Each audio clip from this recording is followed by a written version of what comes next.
Under the golden haze of the downtown skyline, Lauren and I stood outside Veluto, the restaurant we'd bought 6 months ago without anyone knowing.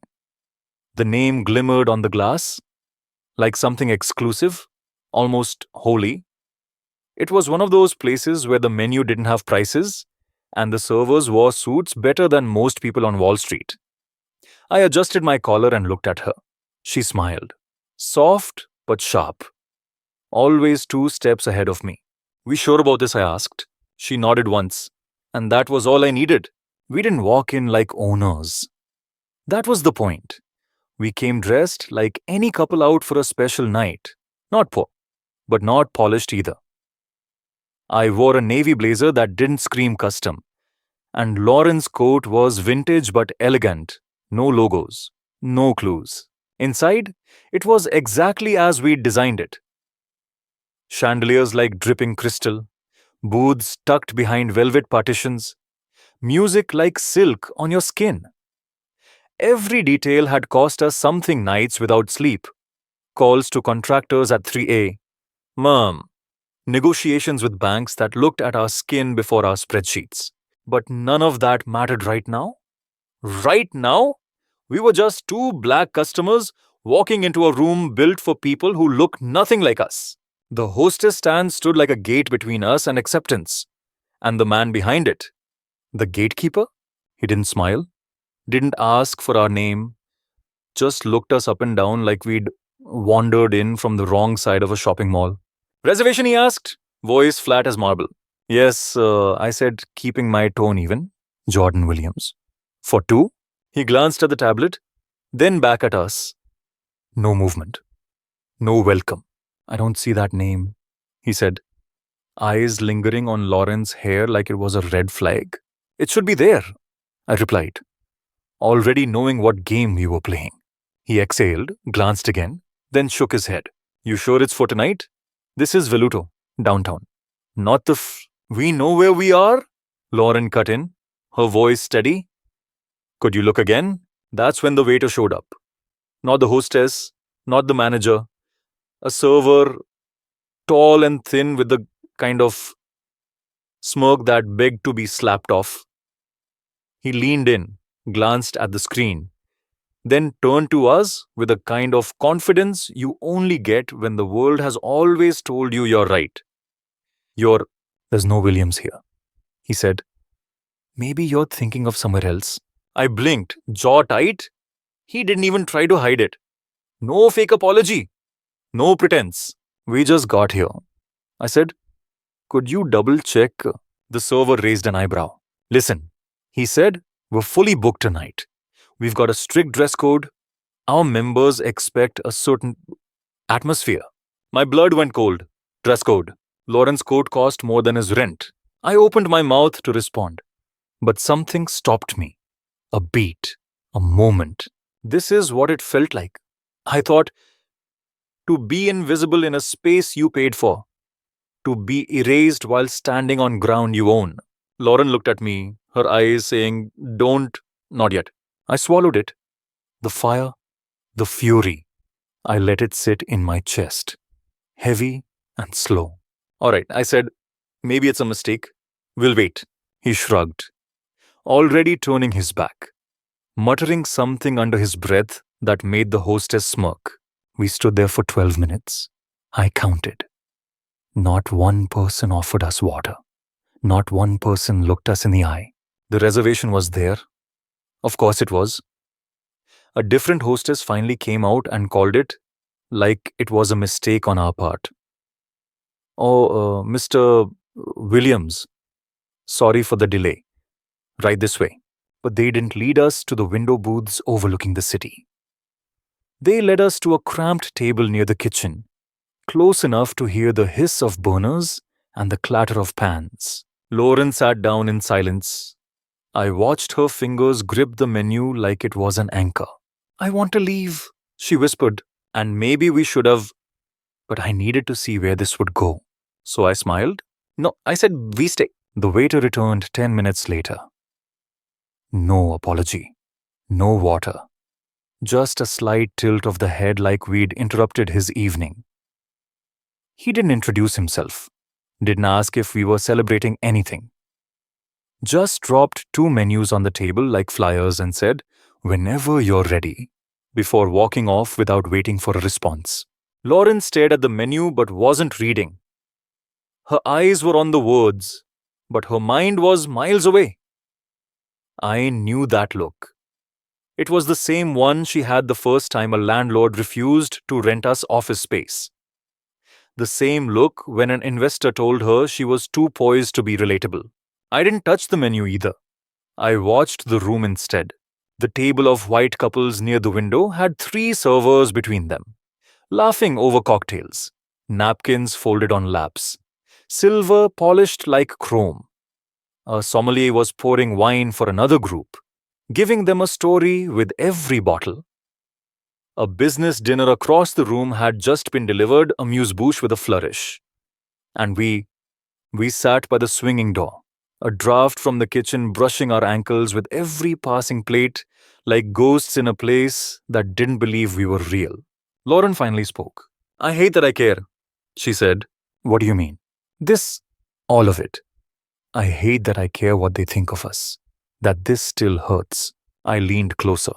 "You don't care what they think? You care that they're allowed to think it. That's different." She looked up at me, her eyes softening. But just then, the waiter returned. This time with two glasses of lukewarm tap water and no ice. "Decided yet?" he asked. I nodded. "We'll have the beef tartare and the duck confit. Medium rare. Side of truffle polenta." He scribbled something, didn't repeat the order, and walked away. We sat in silence for a while. Not because we had nothing to say, but because we knew if we said what we were really feeling, the night would be over. And I wasn't done watching. Every time he walked past, he didn't make eye contact, not once. I tested it, asked for salt. He brought it to the table next to ours instead. Lauren asked for lemon water. He brought us sparkling, unasked for, and then rolled his eyes when we corrected him. At one point, a busboy passed by and accidentally knocked the corner of our table, spilling some of my water onto the tablecloth. He apologized profusely. The waiter, watching from a few feet away, just smirked. No napkin, no assistance. Lauren leaned back in her chair, lips pressed together so tightly they went white. I could see her unraveling. And then, the moment snapped.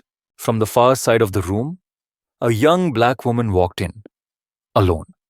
She was tall, statuesque, in a cream silk jumpsuit and heels like knives. She stood at the host stand. The same waiter approached her. From where I sat, I couldn't hear the words, but I saw it.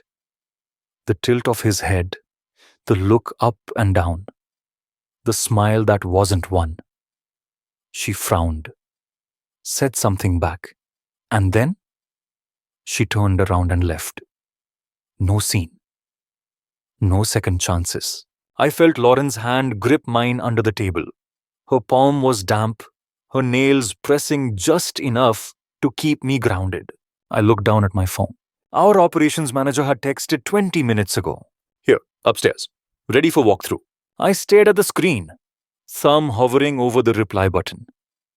One word would bring him down here. One word would flip the script.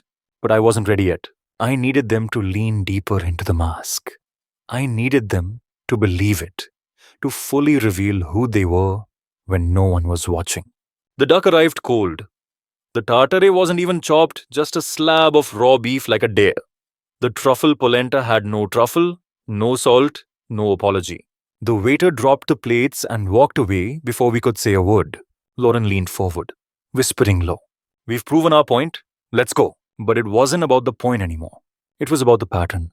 Because this wasn't the first time, and it wouldn't be the last. Not unless we made it unforgettable.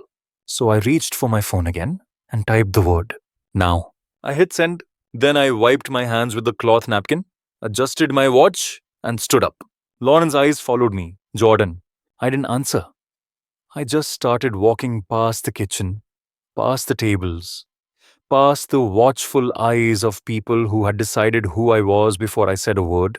I made my way to the front desk, where the waiter now stood, joking with another server.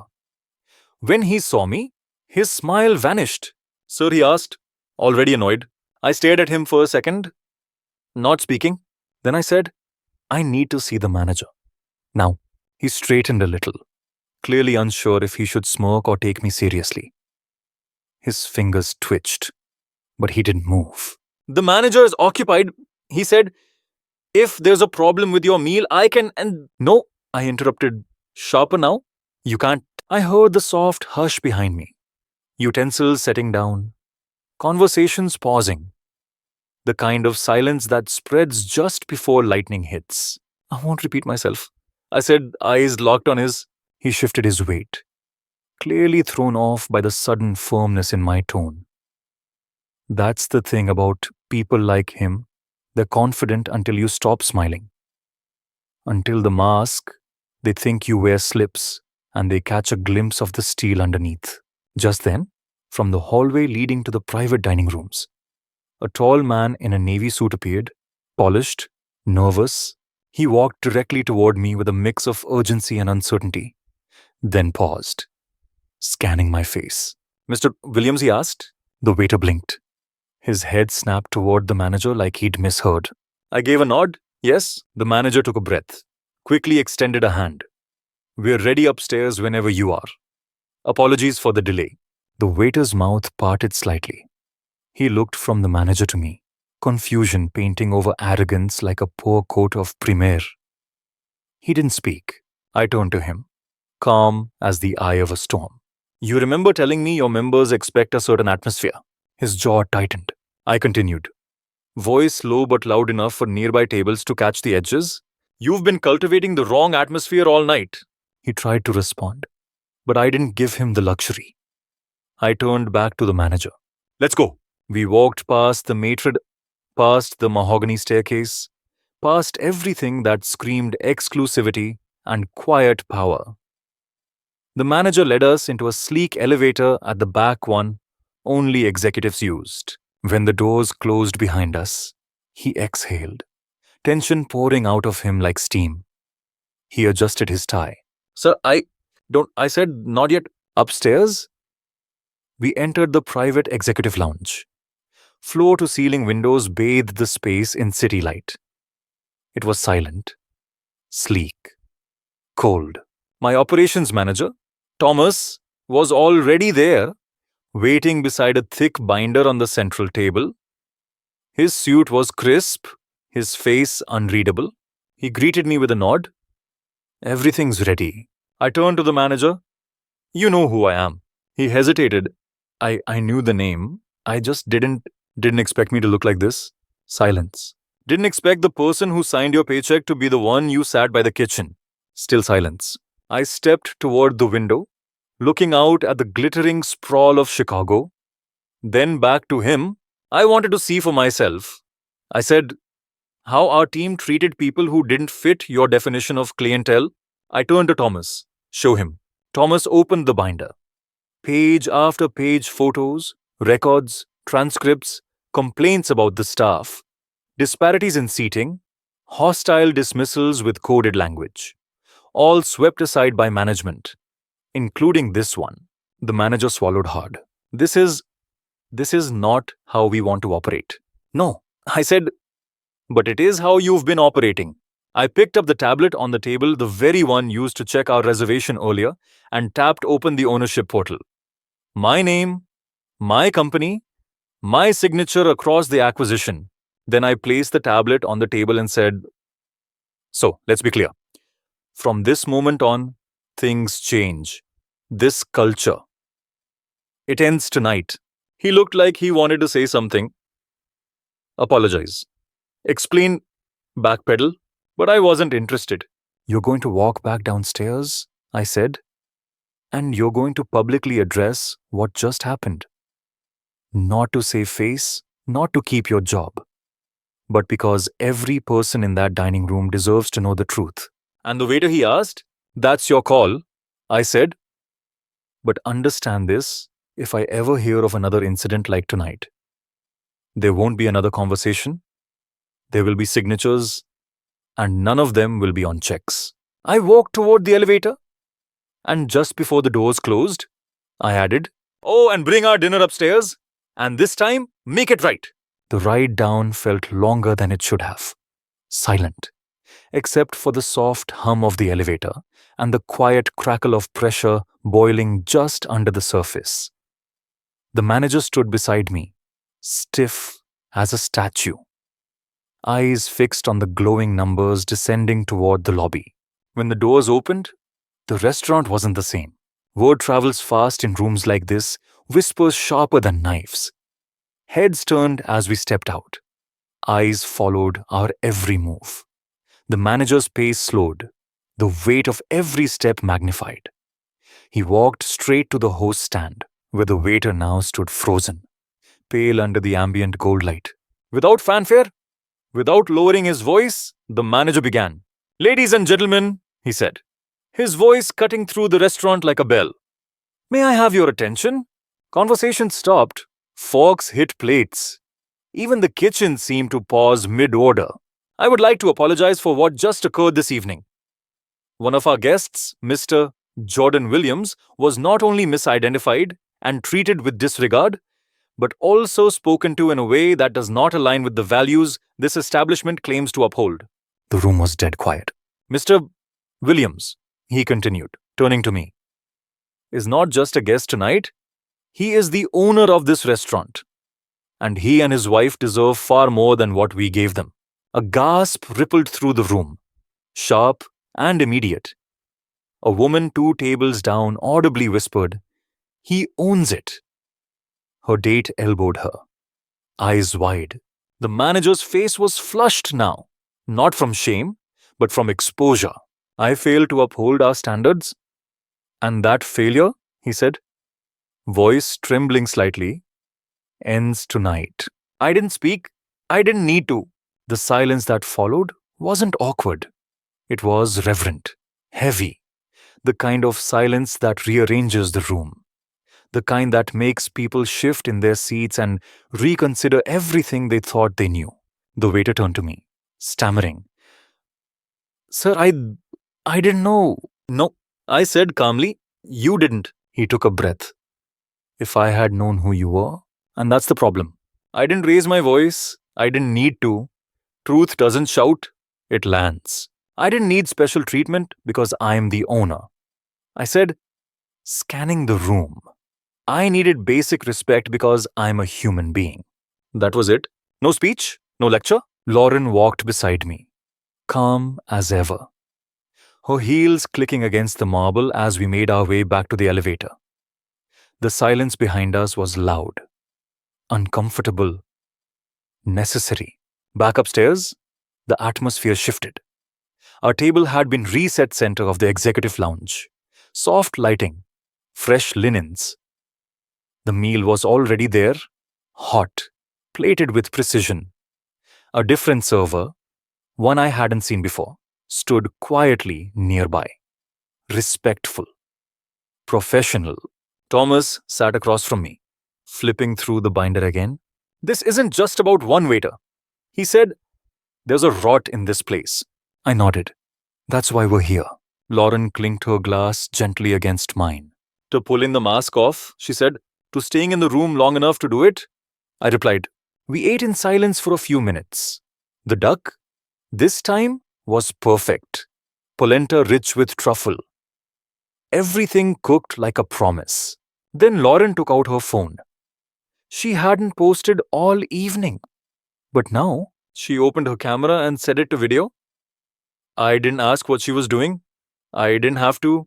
She panned over the skyline behind us, the table, the untouched wine. Then she turned the camera to herself. Calm, clear-eyed. "We just had dinner in a restaurant we own," she said. Voice low but steady, except no one knew. "And the way we were treated, it tells you everything about what people see when they look at us and what they don't." She paused. They saw casual. They didn't see power. And that's why this matters." She didn't explain what had happened. She didn't name names. She didn't need to. The truth was written in her tone. Then she ended it with 4 words. This is Valuto. Now, she hit post. The caption was simple. When they think you're the help, but you sign the checks. Within minutes, the notification started. Comments, shares, reposts. The numbers didn't stop rising. The video was out, and there was no going back. By the time dessert hit the table, chocolate souffle with vanilla bean creme, the video had already crossed 10,000 views. Lauren's phone buzzed so much it had to be turned face down. Mentions poured in from people we hadn't spoken to in years. College classmates, colleagues, people who had followed our rise in silence and were now speaking up with fire in their fingers. The story had broken free of the room. I watched the numbers grow like a slow rolling tide. 50,000 views. 100. Then a comment from someone I didn't expect. Hey, Chef Marlon James, the I cooked in that kitchen in 2018. That culture's been broken for a long time. Glad someone with powers finally doing something. Then another. Nina writes, I once got turned away for not meeting dress code. I was wearing a Chanel blazer. The floodgates opened. DMs turned into confessions. Threads turned into testimonies. It wasn't just about us anymore. This was bigger than a reservation gone wrong. It was a window into a system so well oiled in exclusion that it didn't even flinch when it was exposed. Thomas leaned forward, scanning the comments. It's going viral, he said, tapping his screen. We're at 400,000 views. It's spreading through TikTok, Instagram, even LinkedIn. Lauren raised an eyebrow. LinkedIn, he nodded. Corporate America loves a clean scandal with a teachable moment. I leaned back in my chair. Let them talk. We didn't make this moment. We just stopped walking past it. He hesitated. Media requests are coming in. CBS, Avok, even the shade room. I looked out at the skyline again. The lights like low burning stars. We'll wait. I said, let the story breathe first. But the story didn't wait for us. By morning, the Veluto Gate was trending. Everyone from morning radio hosts to political pundits weighed in. Some praised us. Others criticized us for going public. Said it should have been handled internally. Said maybe we were baiting the staff. Lauren didn't flinch. She posted again. A close-up of the reservation email, time-stamped. Then a video of us standing at the host stand, audio crisp. This isn't the place for casual guests.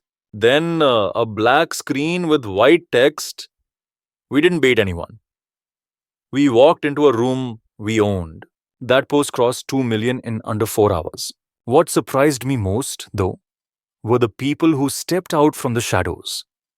A line chef from Veluto's old kitchen sent us a full-page message about the culture, how junior staff were told to seat safer customers near the front.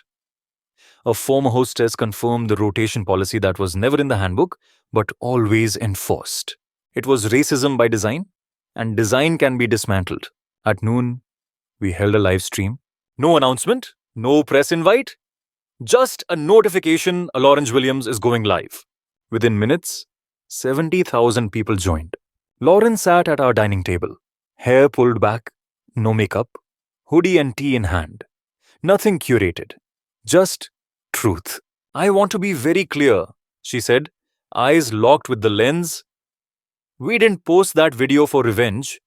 We posted it because too many people think professionalism means staying quiet, that grace means swallowing it. I watched the chat light up like wildfire. She continued. Black excellence isn't just about being twice as good. It's about being seen, heard. And sometimes that means telling the uncomfortable truth in front of people who only listen when it costs them something. She paused, then passed the phone to me. I took a breath. We don't want to cancel anyone. I said, we want accountability. That waiter, he wasn't the disease. He's a symptom. The disease. I said, voice tightening. Is the silence that follows? I looked down for a moment. Thought of the girl who walked out before getting seated. Thought of the thousands who never said anything, the ones who made excuses just to feel safe in a place built to keep them out. Then I said it. Starting this week, Veluto isn't just changing policy. We are changing structure. We are launching a transparency program across all our properties' guest feedback channels, anonymous bias reporting, third-party equity audits. And then the heart of it, every Friday night, the table by the window, the one we were denied, is reserved for black professionals, entrepreneurs, creators, free of charge, no minimum, no rules, just presence. The comments exploded. At Black Girl Capital, this is what reclamation looks like. Dine Equity now other restaurants better take notes. Chef Jamal Truth, not performative, revolutionary. I ended the live with one question. What space are you building and who do you think it's for? Because this wasn't about one dinner. It was about rewriting what luxury looks like, who belongs, and what happens when we stop asking for permission to exist. That night, the city felt different. We stepped out onto our balcony, overlooking the steady pulse of downtown Chicago. The streets buzzed like they always did. Traffic humming beneath the skyline, but something underneath had shifted. There was an energy, a clarity, a new kind of weight in the air, one born not of confrontation, but revelation. Lauren wrapped her arms around herself, staring out past the high rises. You realize we just cracked something open, she said softly. I do, I replied, watching the glow of screens from apartment windows, and we're not going to be the ones who close it. The next morning, Prez was waiting outside Veluto. Not paparazzi, not chaos, just people who wanted to see what truth looked like in the daylight. One of the reporters, a young woman from a local university paper, asked the question no one else had yet. Did it hurt more because it was yours? I looked at her and didn't answer right away. Then I said, it didn't hurt more because it was mine. It hurt because it was familiar. Because we knew what it meant the moment it happened. We just finally had the power to name it. That quote made it into headlines the next day. But that wasn't the moment I kept. The moment I remember came later that evening. In the middle of dinner service, a man in his 50s walked into Veluto alone. Dark skin, grey at the temples, wore a deep brown suit and a tie that didn't quite match. Like he'd tried hard to look right, but wasn't sure where the line was. He gave the host his name, Andre McClellan. There was no reservation, just a quiet hope. I watched from the upper floor, behind the tinted glass wall, as the host smiled and said, Mr. McClellan, the Williams table is open for you. He was escorted to the best seat in the house. I watched him sit down, hands resting on the table like it might disappear beneath them. He didn't pull out his phone. He didn't look around. He just closed his eyes for a second. That was the moment. Not the video, not the numbers, not the applause. That, a man who'd probably been turned away more times than he could count, finally sitting at the center of a space that was never meant for him until now. A few weeks passed, but the momentum never slowed. We hired an equity director, rolled out a hospitality program with paid training around implicit bias, guest perception, and structural empathy. Staff had one-on-one sessions. Stories surfaced, some hard to hear, others long overdue. We didn't punish, we rebuilt. The waiter who had dismissed us, he reached out, wanted to meet, said he'd been flooded with messages. Some supportive, most not. Said he'd taken time off. Said he'd been forced to confront parts of himself he didn't like. He sat across from me at a quiet cafe on the south side, hat low over his face. I didn't recognize you, he said. You weren't supposed to, I answered. That's the point. He nodded. I didn't think of myself as someone who judges people like that. I shrugged. Most people don't. Then he said something that stuck. But you showed me the cost. And you didn't destroy me to do it. He left that day different. I don't know if he'll change, but I know he'll remember. That's what this was about all along. Not cancelling. Not clapping back. Not going viral. Memory. creating a moment that etched itself so deep into the collective consciousness it couldn't be washed away by a news cycle or a trending song. And those moments kept coming. Emails, handwritten letters, teens from the south side asking if they could shadow our chefs, a mother who said her son watched the viral video and said, I didn't know people like us could own places like that. And then one day, Lauren got a DM that stopped her cold. It was a video from a young woman, maybe 21, standing outside Veluto in a dress too big, borrowed or thrifted. She was shaking slightly, but smiling. I'm here, she said into the camera. I don't know anyone. I just wanted to sit where someone believed I could. Lauren cried watching it. We invited her up. She dined at the Williams table. By then, it wasn't just a reservation, it was a symbol. That table became a ritual. Every Friday, a new guest, a student, an artist, a teacher, no fanfare. Just presence, visibility. The skyline behind them, the city before them. A place once hostile, now repurposed as a sanctuary. And every time someone sat down, they weren't just eating, they were reclaiming. I stood there one night, watching from the shadows, and thought of my father. How he never lived to see what I built. How he once told me, they'll never invite you to their table. Son, so build your own and make damn sure it's long enough for others. He was right. And this was our table. Some nights, I stay after closing, walking the floor of Veluto like it's a museum of memory. I run my hand over the backs of the leather chairs, pause by the marble bar where deals have been made, hearts broken, truths told. It's quiet at that hour, too late for guests, too early for prep, just the hum of refrigeration and the soft ticking of my watch. I always end up at the same place, the Williams table. It's not marked. No plaque, no velvet rope. Just a perfect corner seat bathed in city light, overlooking the skyline and the movement of a city that once moved around us, but never for us. I sit there sometimes and play back the voices, not from that night, but the ones before. The ones in my head. The ones I grew up with. You talk too white. Don't draw attention. Be grateful to be let in. They echo less now, but they still show up. One night, I sat at that table alone, nursing a glass of Barolo, and a young server approached, new hire, nervous eyes, hair still wet from rushing in late. He looked maybe 19.